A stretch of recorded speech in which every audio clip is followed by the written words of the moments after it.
So I lived in a county that was pretty rural until the last 10 to 15 years. The biggest town in our county is pretty crowded now. Overcrowded, and I hate it. I moved from there to the countryside. I like where I live, except it can be really creepy at night, because for miles and miles, it's dark and no streetlights. One thing about this county is that the main roads always get backed up really quick, or there's an accident or whatever, so it pays to go the back roads. The back roads, like any other rural place, are less populated, dark, lots of trees, and no sidewalks. Anyway, a few years ago, something happened that almost made me stop using them. I was driving home kind of late one night. I decided to take one particular back road that shaved off 10 minutes from my commute home. I was tired and had to get up early, so I was going fast, trying to get home soon. This road is a little more populated than some, but it's super spooky in some stretches because huge trees are along the side road and their branches and leaves make a tunnel of sorts.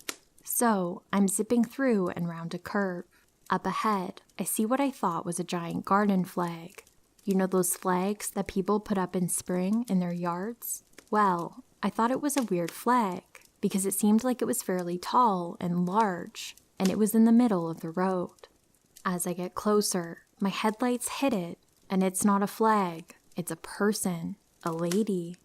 She's wearing a red fez. I live in rural Maryland. You just don't see a fez every day. A long flowy white dress, and an orange reflective sash across her chest. A little strange, because she's in the middle of the street. As I drove past her, it got weirder. As dark as it was, as I drove by, I could see she was about 60. She had glasses, and I could see her bright blue eyes. She looked in my passenger window, and she started doing this weird bounce thing. I thought she was going to try and get in my car. Mind you, I'm going pretty fast. I don't know what it was about her, but she freaked me the fuck out. I didn't think she would rob me. I really thought she was a soul snatcher or a skinwalker. I honestly didn't think she was human. I can't adequately describe how creepy she was. I sped past her as fast as I could. I kept glancing in my back seat to make sure she had not materialized in my car. I prayed, recited scripture, and kept watch in my rearview mirror. It was spring, so a little warm, but I felt bone-chillingly cold. I finally make it home, and I run in to tell my mom the story. I got in just as my brother was telling my mom about this weird lady he saw while he was driving. It was the same lady, but he saw her at the intersection from the highway and the back road, whereas I saw her further down the road. We both had the same reaction. She also tried looking in his car. She was also bouncing around when he saw her. He said there was a car in front of him that sped off so fast when they drove past the lady. My brother was so freaked out that he won't travel that road anymore, even during the day. Eventually, I found out that the lady lives in the woods. Apparently, at one time, her family lived on that road. Her father was ill, and she tried to take him to the hospital. He died on the way there, and she drove around with his body in her car for hours. I guess she has mental health issues, and I think she lost the house or got kicked out. I have friends that live off of that street, so when I was talking about it, they knew exactly who it was. I still go on that road, but I haven't seen her since. I do hope she's okay, but I really don't want to run into her again.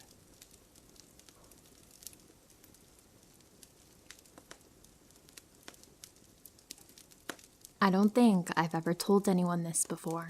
I know I didn't tell my mother, or her husband, or my half-brother, or his wife who were staying with us at the time, and I didn't tell any of my friends. To give a little background, this happened back in 2010, when I was 10. I also had a terrible head injury when I was much younger, at about 4, so my memory of details have always been dodgy, even up to my current age. Plus, at the time, I was going through a really traumatic time at school that my brain actually blacked out. So that's why there's some spots that I straight up don't remember. It was the middle of summer. My half-brother and his wife had come down from the States to visit for Christmas, Australia. and I decided I wanted to do a lemonade stand. So, my mother and sister-in-law helped me get it all set up at the end of the driveway. We lived right off a main road, so we put a sign at the corner of our road and the main road. I got all set up and settled in with a book while my mother and sister-in-law went inside, leaving me alone outside. It wasn't like I was far from the house. The driveway was incredibly short, and I was probably no more than 50 feet from the door.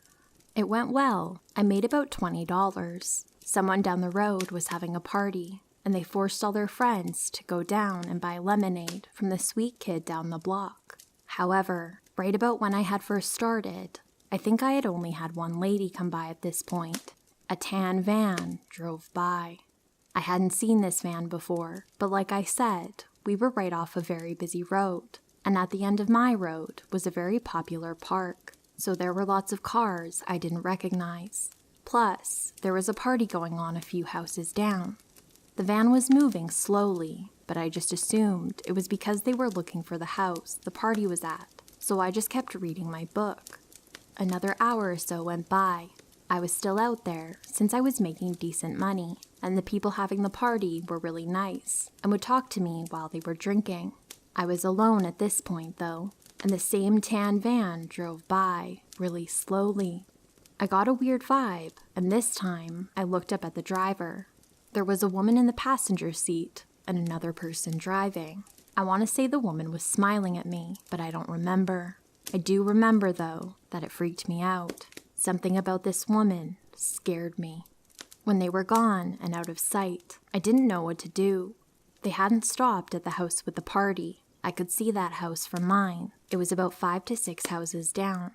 My sister-in-law came outside then and said that I should probably pack up and call it a day, since it was starting to get much hotter out. So she helped me gather everything up, and we went back inside. Our house had a porch along the whole front, and my bedroom was right in the front of the house, and I had a set of French double doors that led out onto the porch.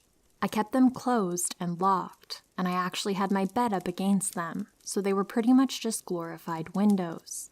And like I said, the road wasn't far from our house, only about 40 to 50 feet or so. I was in my room, counting the money I made and separating any change that my mother had given me. I don't remember why, but I looked out of my doors to the front yard.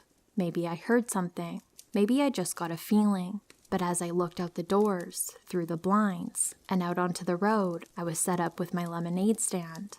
That same exact tan van drove by, even slower than before. I was frozen still. I was scared to move, because if I did, they might see the movement from the doors. They drove by, looking out to where I had been sitting, and then just kept going down the road. I don't know why they had driven by 3 separate times. It was very obvious that I was the one selling the lemonade, if that's what they were looking for.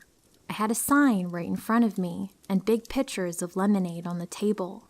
If they had been going to the party, they would have stopped at or near the house that it was at. I don't know what was going on, but it freaked me out, and I just never told anyone. I don't know why I never did, but it got to the point where it would be weird for me to tell my mother, "Oh hey, I'm 20 now. Remember that lemonade stand I made 10 years ago?" Yeah, some van drove by 3 separate times. I don't remember if I ever saw the van again after that. We moved to a different house about 7 to 8 months after that, one that was much more out of the way and deeper in a neighborhood than this house was. It was extremely unsettling, and with all my memory issues going on, it has still stuck out.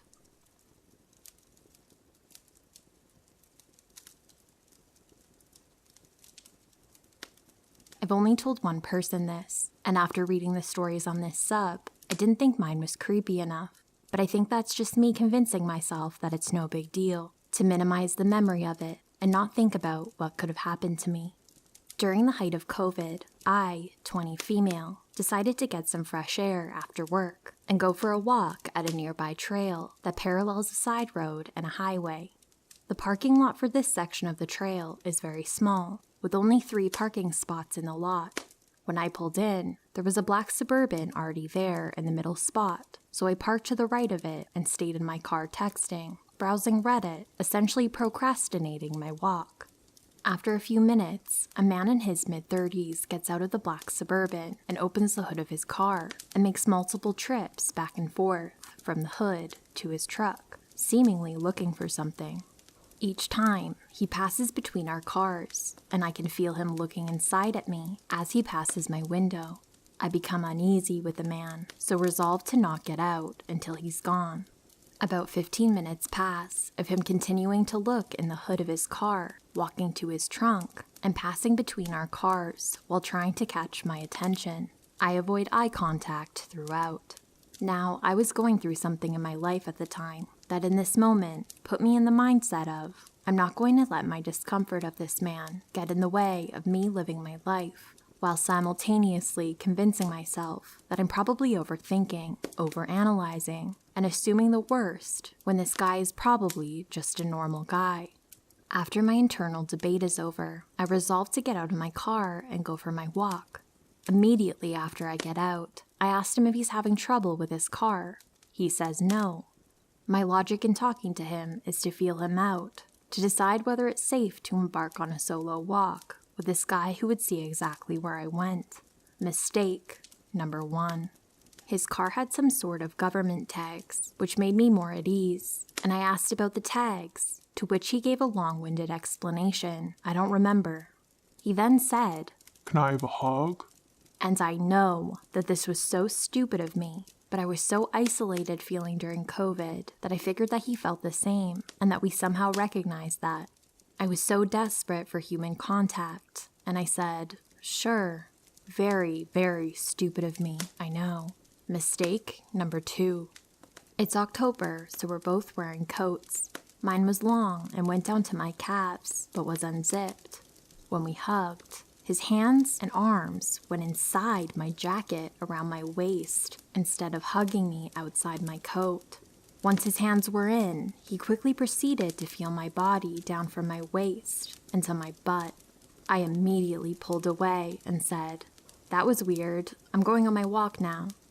I was panicked, but I didn't want to do anything that would make him act with urgency and escalate the situation. He was upset when I pulled away from our SA hug and asked if I wanted to hang out later. Ew. And he suggested we add each other on Snapchat. Again, I didn't want to upset him, so I let him request to add me. I know, so stupid. Mistake number 3. After that, I immediately said, "Okay, I'm going for my walk now, bye." I should have gotten in my car and noped out of there. Mistake number 4. I sped walked out of view and instantly wish I had gotten in my car, as I now had no idea where this guy could be. My skin starts to crawl, and I felt very much in danger out there in the woods. I sprinted through some dense bushes and crouched down so I was out of view. My heart was racing. About 30 seconds later, he came running along the trail, frantically trying to catch up to me.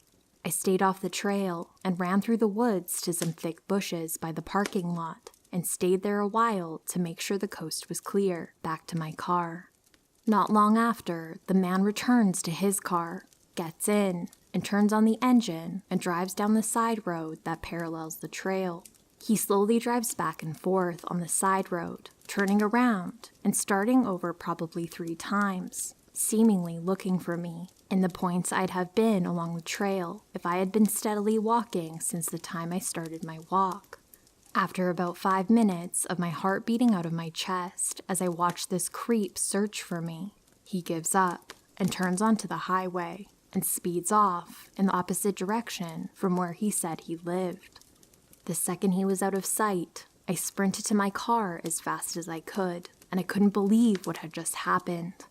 I drove home in a silent state of shock and numbness, and I haven't let myself think about it too much ever since. Freaking terrifying. I can let myself acknowledge that now. I hope someone can learn from the mistakes I made during this encounter. Stay safe out there, everyone.